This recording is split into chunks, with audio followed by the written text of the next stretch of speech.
Welcome back to People of Ag. I'm Rachel Fishback, and today we're diving into the fast-moving world of ag technology, specifically the sky-high potential of spray drones.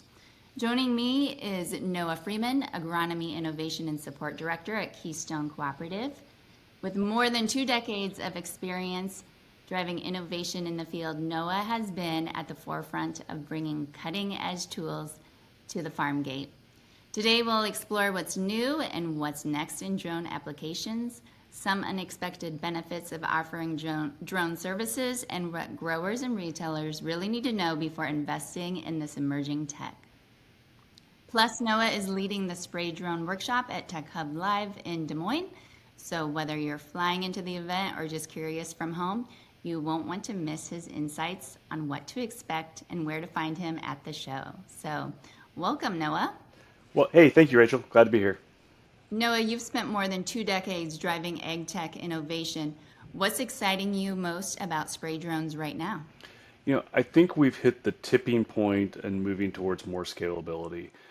We've been, I'll say, the past 3 to 5 years, almost kind of in that beginning phases of seeing where can we move? Does this work? Will this work? We're working through those beginning pains of like, can we actually have this to function and function like we want? I think back to a decade plus ago when drones, not spray drones, but regular drones hit the market.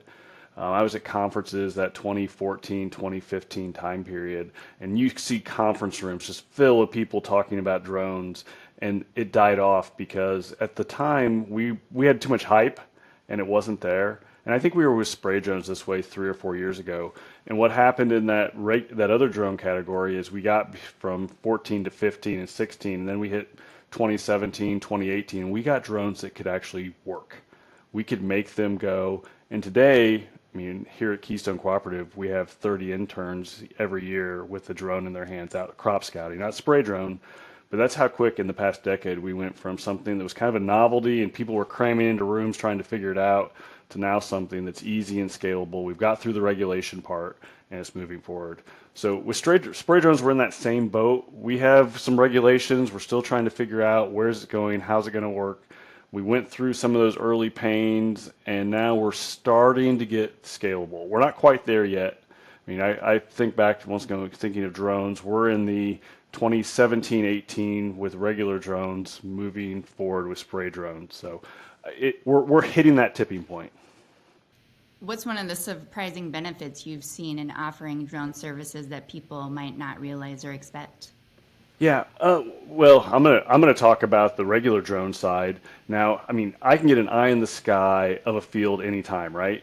So if you went, once again, I'm going back a decade ago, just thinking about throwing something up in the sky and getting a quick picture of your field and being able to come in and get diagnostics. And like I said, we put 30 drones into our interns' hands every summer, and they're out flying 500,000 acres this summer with a drone, collecting lots of images. So the benefits is you can see stuff quickly.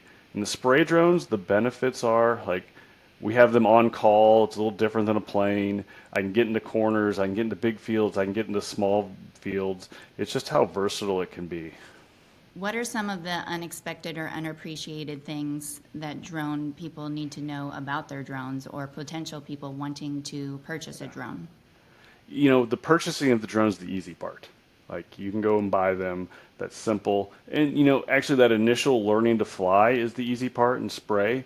And that wasn't the case several years ago. Like, I mean, flying them is pretty simple. It works. Anybody that's relatively tech savvy can figure out. There's still a few hurdles, but the first thing you have to figure out is the regulation.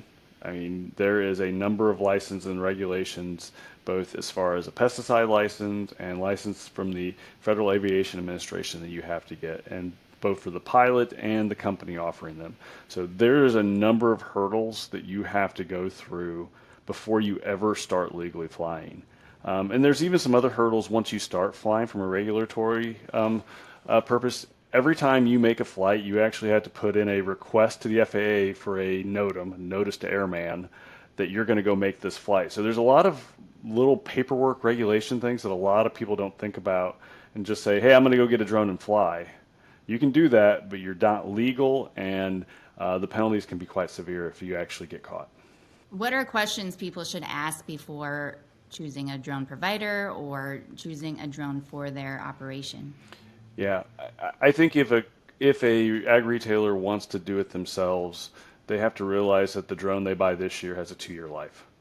And part of that is we've seen if you went 2 years ago, the state-of-the-art drone on the market at the time, it probably had a 10-gallon tank, maybe less than a 10-gallon tank on it, and it would maybe go 20 miles an hour and have a 10-minute flight time. We're here 2 years later. We're approaching 20 gallons for a tank on a spray drone.